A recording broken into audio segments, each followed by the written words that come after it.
Bismillahirrahmanirrahim. Alhamdulillahirabbil alamin. Wassalatu wassalamu ala rasulil amin wa ala alihi wa sahbihi ajma'in. Amma ba'd. Assalamualaikum warahmatullahi wabarakatuh.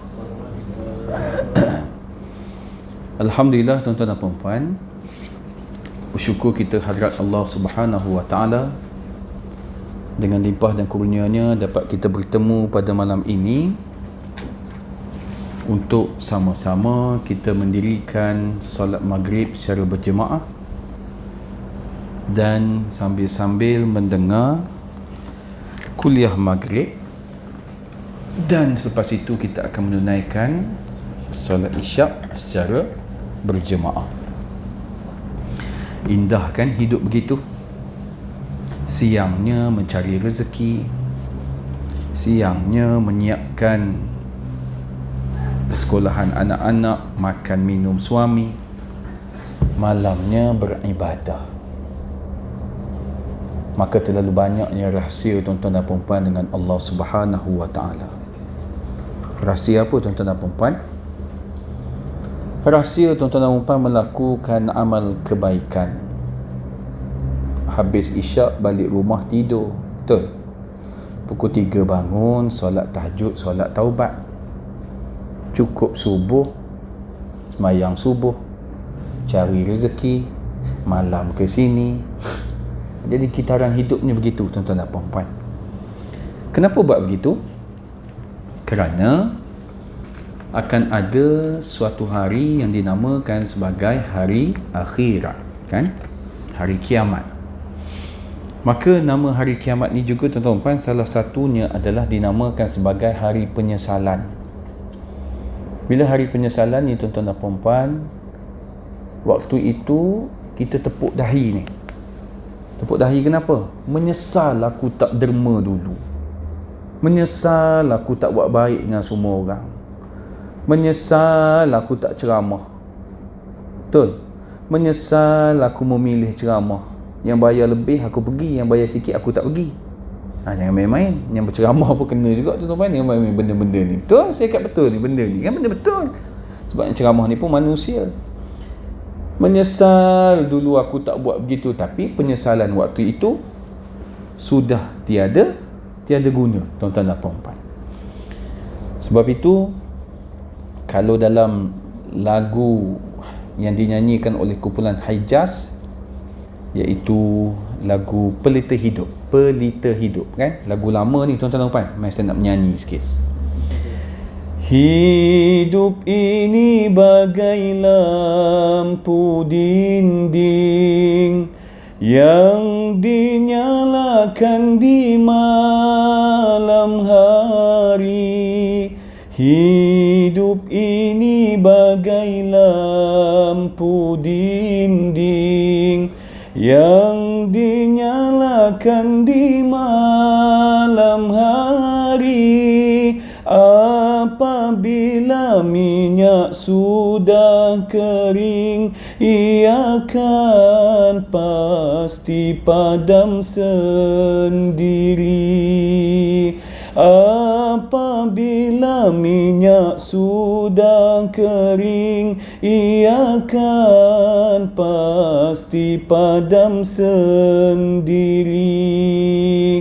Demikian hidup manusia selama hidup di dunia ini. Demikian hidup manusia selama hidup di dunia ini. Bila dah cukup umur usia, putuslah hubungan di sana sini. Bila dah cukup umur usia, putuslah hubungan di sana sini. Terima kasih tuan-tuan dan puan-puan yang dirahmati Allah sekalian. Lain tak cara ceramah dengan cara menyanyi? Jangan main-main tuan-tuan dan puan-puan. Okey, baik. InsyaAllah pada malam ini saya nak sambung balik tentang pengurusan harta pusaka, yang mana kita nak pergi kepada suatu tajuk yang berkaitan dengan wasiat. Tetapi wasiat malam ini special sikit tuan-tuan dan puan-puan. Kenapa? Okey. Iaitulah yang dinamakan sebagai wasiat wajibah.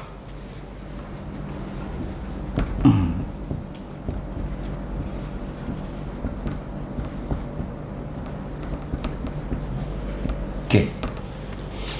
Wasiat wajibah ni apa benda tuan-tuan dan puan-puan? Wasiat wajibah ni nak bagi tahu kepada tuan-tuan dan puan-puan contoh. Ada ayah, ada ibu. Mereka berkahwin, ada 3 orang anak. Anak lelaki, anak perempuan, anak lelaki. Bawah pada anak lelaki ada anak lain, iaitu anak lelaki, anak lelaki. Contohlah, ikutlah nak berperempuan ke lelaki terpulang. Okey. Anak lelaki, anak perempuan. Baik. Keadaan yang dikatakan wasiat wajibah ini adalah bila mana yang ini mati dulu, yang ni tak mati lagi. Kemudian bila mana yang ini mati awal, nombor 1 dia mati. Kemudian beberapa tahun lepas pada itu yang ini pula mati. Makna kata ini yang kedua. Soalan yang timbul, kalau mengikut faraid, adakah kedua-dua ini akan dapat harta ini? Jawapannya tak, sebab dihalang oleh ini, dihalang oleh ini. Jadi dalam wasiat wajibah, disebabkan ayah dia mati awal daripada atuk tadi. Okey, ayah dia mati awal daripada atuk tadi. Rupa-rupanya yang ini berhak dapat atas tajuk apa? Atas tajuk ini. Faham situasi? Ustaz Zarifi mati. Kemudian anak dia ada 4 orang. Kemudian Ustaz Zarifi ni siapa? Abang saya. Kemudian setelah dia mati, ayah saya pula mati. Adakah anak dia tadi, yakni cucu kepada ayah saya tadi, akan mewarisi harta atuk dia? Bukan harta ayah dia Ustaz Zarifi tadi itulah. Confirm dapat. Ni ceritanya adalah, adakah anak Ustaz Zarifi ni boleh mewarisi harta atuk dia, yakni ayah saya? Jadi rupa-rupanya tuan-tuan dan puan-puan, dalam wasiat wajibah ini, cucu ini akan dapat. Itu situasi yang pertama. Okey. Kemudian dari sudut undang-undang, dalam enactment yang ada di negeri-negeri tuan-tuan dan puan-puan berkaitan dengan wasiat wajibah ini, setakat ini seingat saya ada 5 negeri yang mengkanunkan wasiat wajibah ini menjadi undang-undang. Negeri yang pertama adalah Kelantan. Negeri yang kedua adalah Melaka. Negeri yang ketiga, Negeri Sembilan. Negeri yang keempat, betul, Selangor. Dan negeri yang kelima, dalam faham. Rasa tepat dah ni. Maka kelima-lima negeri ini sahaja yang mengkanunkan wasiat wajibah diletakkan di dalam undang-undang negeri tersebut, iaitu dalam enactment wasiat orang Islam. Negeri-negeri lain tidak mengkanunkan wasiat wajibah ini. Okey. Persoalan yang timbul, wasiat wajibah ini nak buat bila? Maka kita dah belajar dah kelas kita sebelum ini. Kalau tuan-tuan ingatlah nombor 1 adalah pengkebumian. Ingat lagi? Okey. Nombor 2 adalah hutang. Nombor 3 adalah harta sepencarian. Okey. Nombor 4 adalah wasiat. Nombor 5 adalah faraid. Maka di sinilah tempatnya dahulu. Baik. Tapi kita nak buat bagaimana? Mestilah ianya dimohon dahulu. Bidang kuasanya iaitu di Mahkamah Tinggi Syariah. Persoalan yang kedua, siapa nak mohon? Yang kena mohon adalah cucu tadi. Dalam kes yang saya nyatakan tadi, cucu itu yang kena mohon. Persoalan yang ketiga, nak mohon guana cucu tu baru 8 tahun. Takkan nak start motor pergi mahkamah. Jadi banyak persoalan-persoalan yang muncul pada ketika ini. Maka persoalan yang keempat, tuan-tuan dan puan-puan, buat ke tidak? Sudah dah lah. Dosa besar dalam aku. Buat ke tidak? Maka tuan-tuan dan puan-puan, dalam kes ini nak beritahu apa cerita di sebalik wasiat wajibah ini adalah di Malaysia isu ini kurang diketahui oleh sebahagian besar masyarakat. Bukan kecil tapi besar. Maka kita yang berada di Negeri Sembilan terikat ataupun tidak? Terikat. Siapa yang terikat? Iaitu mereka yang bermastautin di sini. Saya terikat ke tidak? Terikatlah, sebab walaupun IC saya Pasir Mas, saya tinggal di Negeri Sembilan. Maka status saya adalah saya bermastautin di Negeri Sembilan. Contoh, saya buat kesalahan jenayah syariah di Negeri Sembilan. Boleh tak orang penguatkuasa Negeri Sembilan tangkap saya? Boleh. Saya melakukan kesalahan jenayah di Negeri Sembilan. Boleh tak penguatkuasa agama Perak nak tangkap saya? Tak boleh, sebab kesalahan itu dilakukan di sini. Contoh, saya nak buat apa-apa tuntutan di Mahkamah Syariah. Adakah saya perlu balik di Pasir Mas tu, di Kota Baru, di Kelantan tu? Tak perlu. Cukup hanya di sini. Kenapa? Kerana cukuplah dengan status permastautinan tuan-tuan dan puan-puan berada di negeri ini. Maka apa-apa yang dikanunkan di negeri ini mengikat kita semua. Boleh? Okey, dapat situ satu. Baik, seterusnya. Dalam wasiat wajibah ini, tuan-tuan dan puan-puan, pengertian yang tepat adalah wasiat wajibah merupakan pemberian harta pusaka kepada cucu yang kematian ibu atau kematian bapa sebelum kematian datuk atau nenek. Cucu yang kematian mak ataupun ayah dia, tak kisah ayah ke mak dia ke, mati dulu sebelum daripada atuk atau nenek dia. Maka berkait dengan 4 orang ini, mak atau ayah dia yang mati sebelum atuk atau nenek dia, tuan-tuan dan puan-puan. Okey. Maka saya bawa kepada tuan-tuan dan puan-puan apa yang dinyatakan dalam muzakarah Jawatankuasa Fatwa Kebangsaan bagi hal ehwal ugama. Ni lama punya. Ugama Islam Malaysia yang bersidang pada kali ke-83 pada 18 hingga 24 Oktober 2008 di Kelantan. 2008 saya buat apa waktu tu? Baru ambil diploma. Okey. Membincangkan hukum pelaksanaan wasiat wajibah, muzakarah telah memutuskan bahawa melaksanakan wasiat wajibah adalah harus. Okey. Di mana seorang anak yang bapa atau ibunya mati terlebih dahulu daripada atuk atau neneknya, atau bapa dan ibunya mati serentak bersama-sama datuk atau neneknya, maka anak itu layak untuk menerima wasiat wajibah dengan mengambil bahagian faraid bapa atau ibunya pada kadar tidak melebihi 1/3. Nak beritahu, wasiat wajibah ini tuan-tuan dan puan-puan tidak boleh melebihi daripada jumlahnya, iaitu 1/3.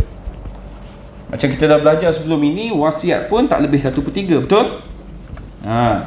Okey.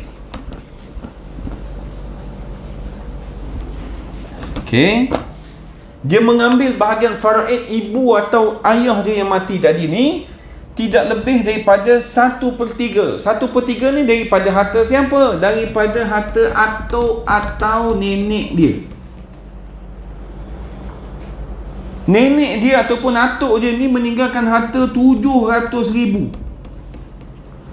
Maka tidaklah boleh lebih daripada 700,000 ini, 1/3 daripada 700,000 ini.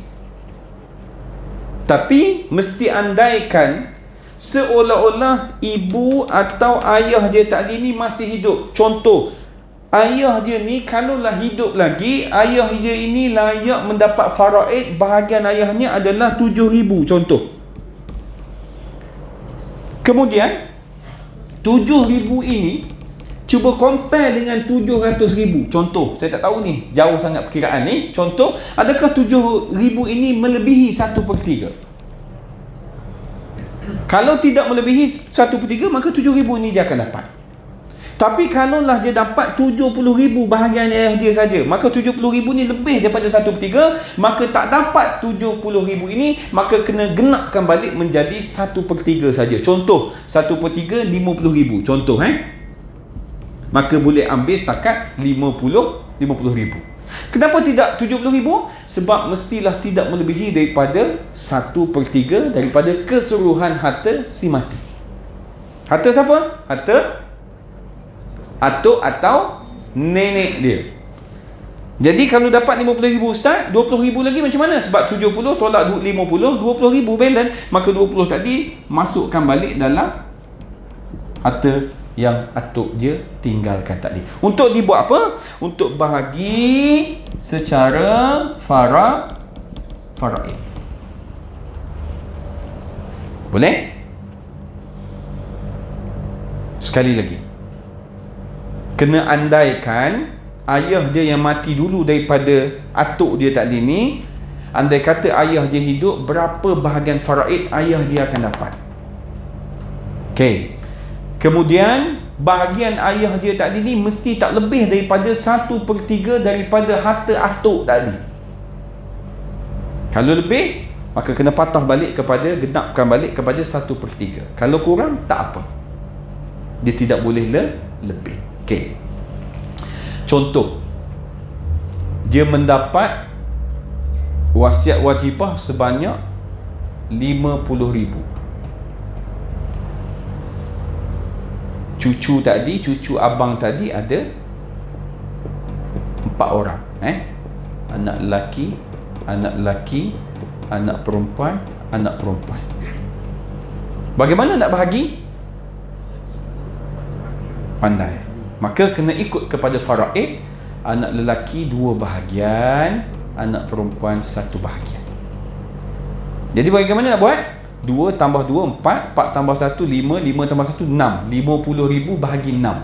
Berapa?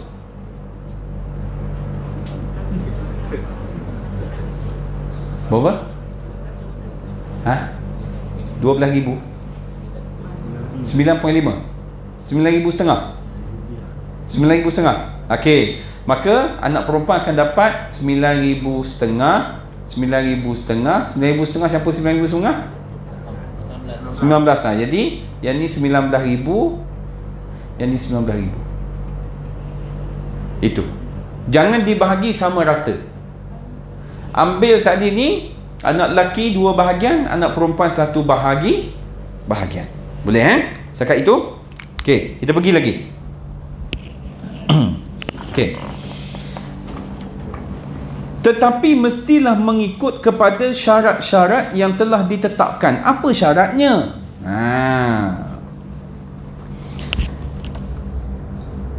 Syarat yang pertama adalah anak lelaki dan perempuan daripada anak lelaki dan anak perempuan, yakni cucu tadi ke bawah, adalah layak menerima wasiat wajibah tersebut. Maknanya kata nak bagi tahu cucu tadi yang layak. Jangan ambil yang atas pula, mesti yang bawah saja. Yang kedua, hendaklah kedua ibu dan bapa mereka meninggal dunia terlebih dahulu daripada atuk atau nenek, atau ibu atau bapa meninggal dunia serentak dengan atuk atau nenek dalam kejadian yang sama atau berlainan. Apa dia kejadian yang boleh mati serentak? Aksiden. Belum tentu. Ada orang mati tempat kejadian, ada orang mati di hospital. Tak serentak tu tuan-tuan. Contoh orang tu mati tempat kejadian, yang ni mati setengah jam lepas pada itu di hospital. Maka yang setengah jam tadi layak menerima pusaka yang mati dalam kereta tadi ni. Habis tu nak bagi macam mana ustaz dia mati? Bahagi dulu seolah-olah dia hidup. Maka bahagian si mati ini dibahagi. Contoh yang mati ni ayah, yang mati di hospital anak. Maka bahagian ayah tadi kena bahagi dulu kepada anak yang mati di hospital. Maka bahagian anak mati hospital bahagi kepada ahli waris dia. Kemudian dia kata mati serentak di tempat yang sama atau berlainan. Berlainan macam mana? Seorang mati di Kedah, seorang mati di Kelantan, tapi waktu sama. Itu pun boleh jadi. Tapi jarang berlaku lah tuan-tuan pandang. Mana tahu surau ni nak buat yang first kali jadi, buatlah. Okay, baik. Yang ketiga, cucu lelaki dan perempuan bukan merupakan waris kepada harta pusaka atuk. Sebab ada kes yang mana pembahagian faraid cucu akan dapat. Adalah asbab-asbabnya. Cucu akan dapat.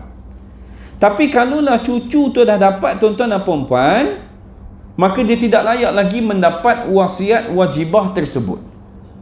Sebab kan dia dah dapat faraid. Yang tadi tak dapat faraid sebab dihalang. Tapi bagi kes yang mana tidak dihalang, dia dapat faraid, maka tiada harta yang kedua, iaitu wasiat wajibah kepada dia. Sebab dia dah dapat faraid tadi. Yang keempat, sekiranya anak lelaki atau anak perempuan berlainan agama dengan ibu atau bapa atau terlibat dengan pembunuhan ibu atau bapa, maka dia tidak berhak mendapat wasiat wajibah daripada harta pusaka datuknya. Berlainan agama, bukan agama Islam, maka dia tidak layak.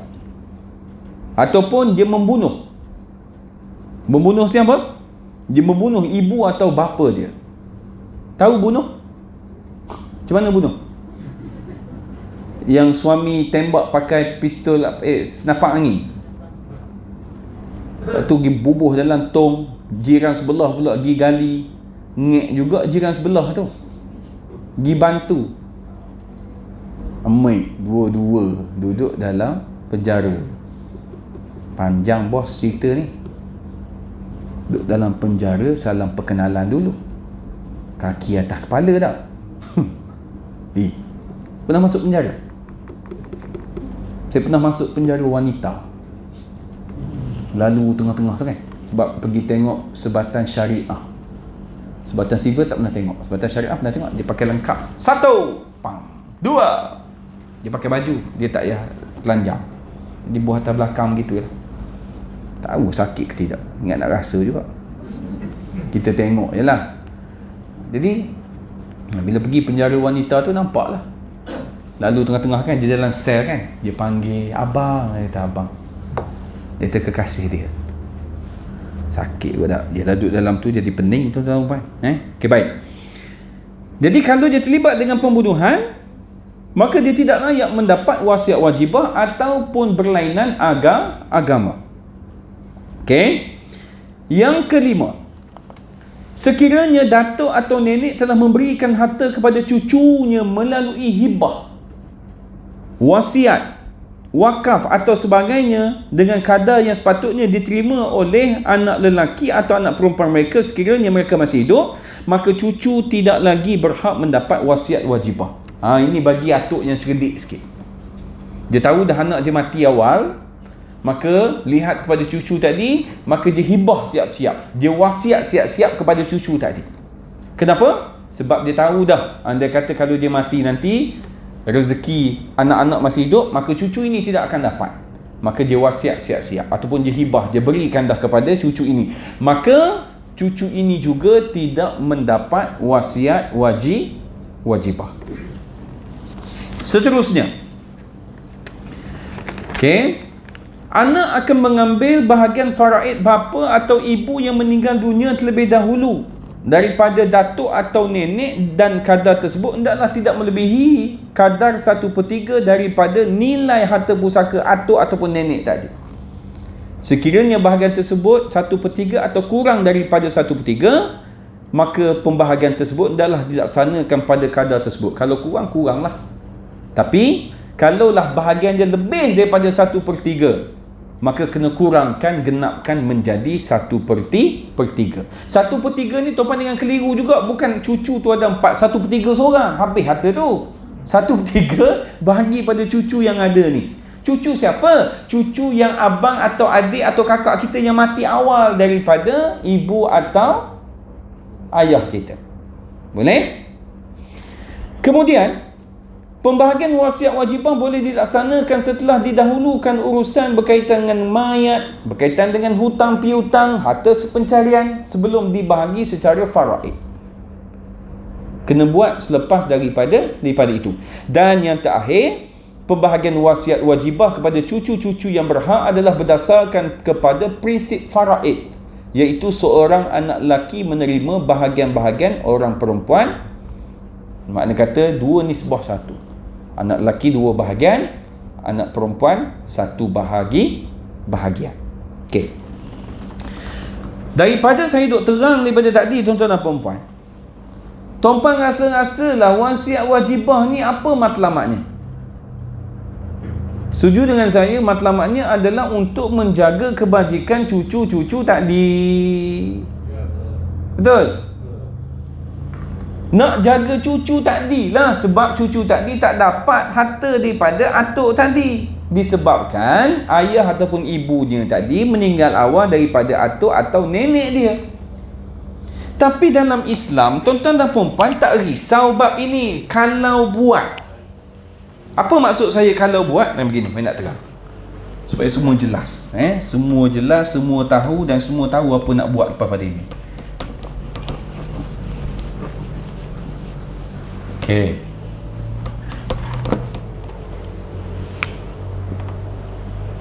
Dua, tiga, empat, 5. Anak lelaki, anak lelaki, anak lelaki, anak lelaki, anak perempuan. Mak ayah mati lama dah. Maka abang kita nombor 2 mati. Abang kita ada isteri. Abang kita ada 4 orang anak. Masa abang kita hidup, siapa tanggung nafkah isteri dia? Suami dia. Masa abang kita hidup, siapa tanggung 4 orang anak dia? Ayah dia. Betul? Sekarang ini, ayah ini dah mati, yakni abang kita. Dari sudut hukum, isteri dia ni siapa nak tanggung?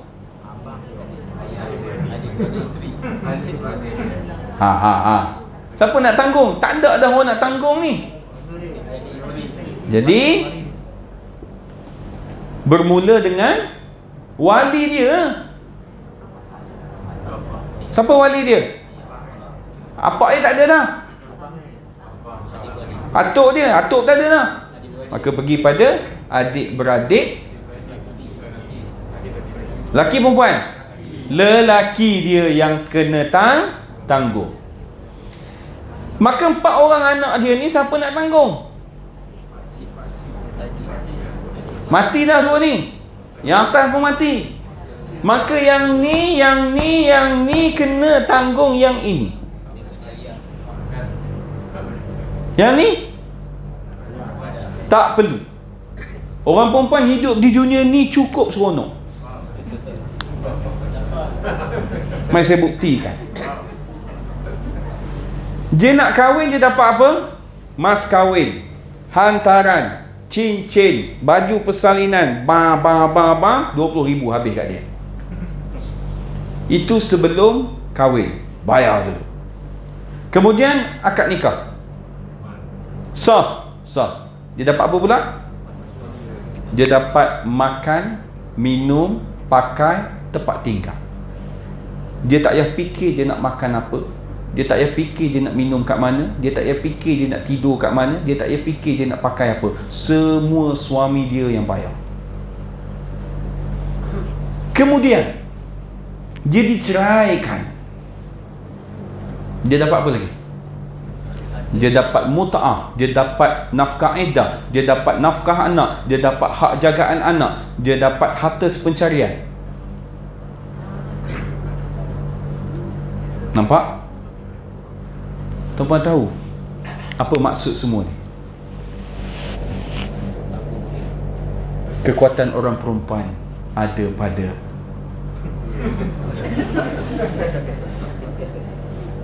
betul orang perempuan.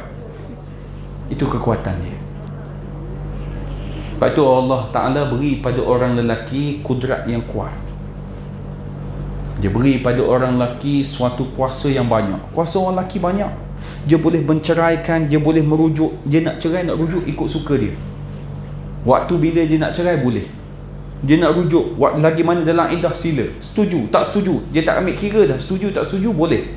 Dia nak poligami, boleh. Walaupun tak setuju, dia mampu, sila. Faraid, dia dapat lebih. Tapi tengok Allah Ta'ala adil. Dia bagi lebih kot tu, dia bagi kurang kot ni. Dia bagi kurang kot tu, dia bagi lebih kot ni. Sebab itu orang perempuan memang memerlukan kepada duit. Kalau tak ada duit, dia susah sedikit nak survive dirinya. Sebab itu beruntung menjadi orang perempuan. Sebab itu hari ni ramai orang lelaki nak jadi orang perempuan. Ya, dia nak merasai kelebihan itu. Sungguh. Cuba pergi tanya dia, kenapa? Kenapa nak jadi perempuan ni? Sebab tadi orang kali dia belajar kot bab-bab ini.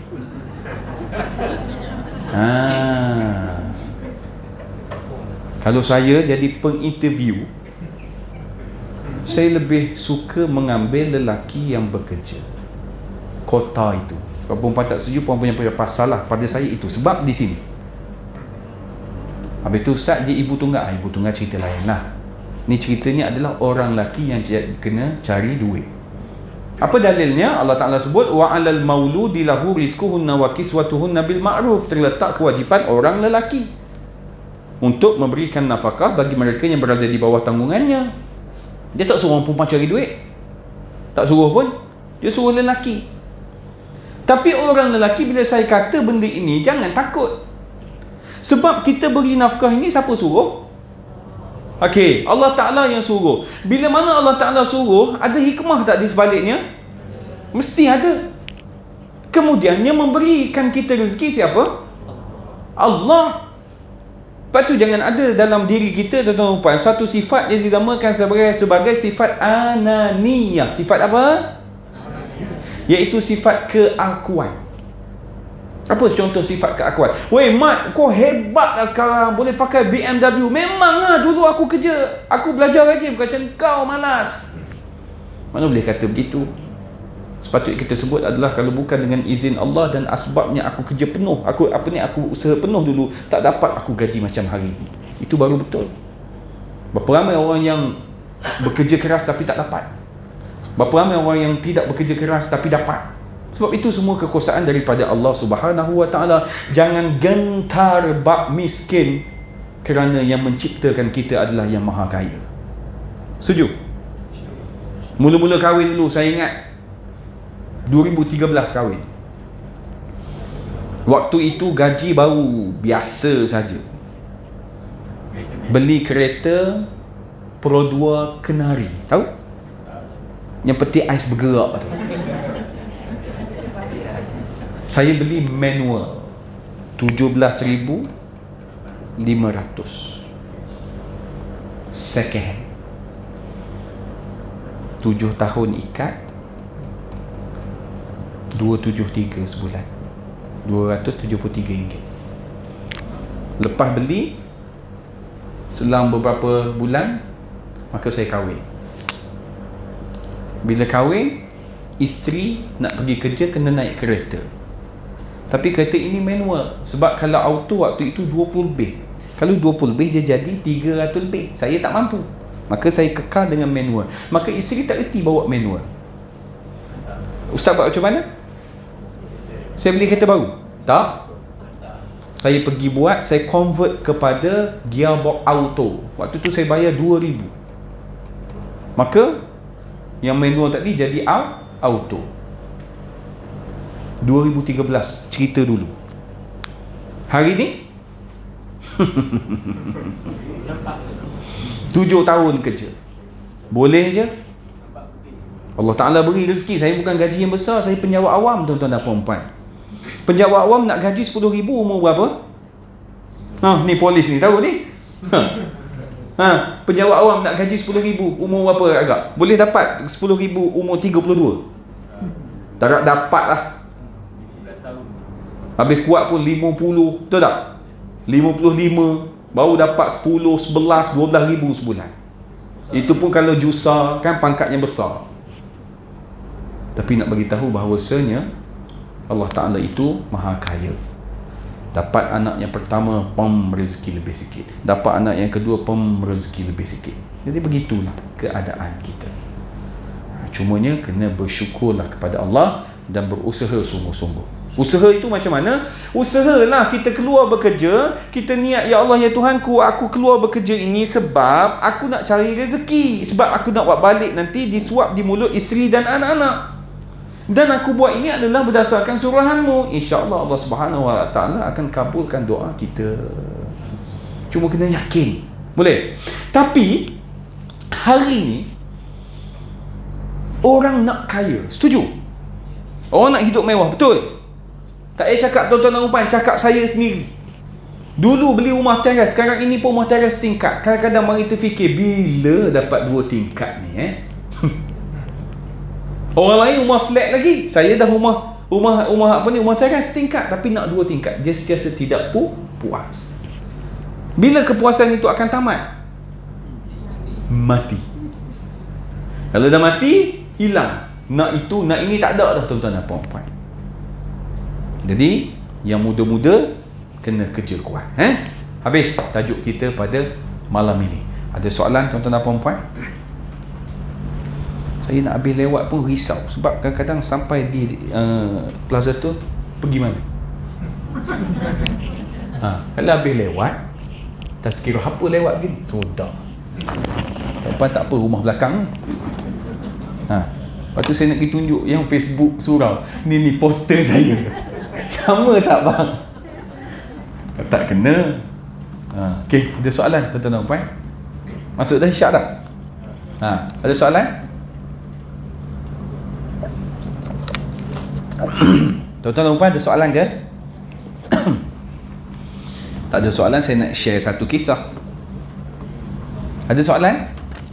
Faham semua wasiat wajibah? Jadi, habis tu ustaz kalau tak nak pergi mahkamah macam mana? Maka bahagilah siap-siap. Ambil bahagian faraid tadi. Buat perhitungan yang saya katakan tidak lebih daripada 1/3. Andaikan mak ataupun ayah dia masih hidup, maka tengok berapa sepatut faraid ayah atau mak dia dapat. Kemudian cuba matchkan dengan harta atuk ataupun nenek tadi. Lebih tak 1/3? Tak lebih ustaz, maka itulah bahagian dia. Lebih lah ustaz 1/3. Berapa sepatut dapat? 15,000. Kalau 1/3 berapa? 12. Bagi 12. Jangan bagi 15. Jadi ini matlamatnya tidak lain tidak bukan adalah untuk kemaslahatan cucu-cucu tadi. Tapi yang paling sedih, dah lah ini tak buat. Wasiat wajibah tak buat. Lepas tu ditambah pula tidak menanggung nafkah tersebut. Pening lah tuan-tuan dan puan-puan. Siapa sini yang adik-beradik dia mati awal daripada dia? Ada sini? Ada tak? Anak dia kecil ke dah besar? Bulan-bulan tanggung tak nafkah, beri tak?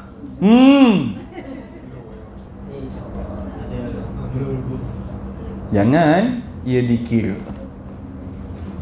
Satu hari nanti akan berlakunya hari kiamat. Daripada awal tadi saya kata adalah hari penyesalan. Tak susah pun tuan-tuan dan puan-puan. Anak arwah abang kita ada 4 orang, semuanya bawah 18 tahun. Kita adik-beradik 7 orang. 7 orang tolak dia seorang, tinggal 6. 6 tadi semua lelaki. Anak dia 4 orang. Kalau 6 orang, seorang 100, berapa dapat? 600. 600 bagi kepada kakak ipar ataupun adik ipar kita yang perempuan tadi ni untuk nafkah bulanan, dapatlah dia menanggung buat tambahan kepada nafkah anak-anak itu. Bukan itu sahaja, yang paling pentingnya adalah silaturahim. Apa perasaan puan? Suami mati, adik-beradik suami setiap bulan bagi 600 dalam bank. Apa perasaan? Dah saya tanya orang perempuan, apa perasaan? Seronok tak? Happy tak? Mesti orang perempuan kata tak penuh pun tak apa ustaz, separuh pun okey, betul tak?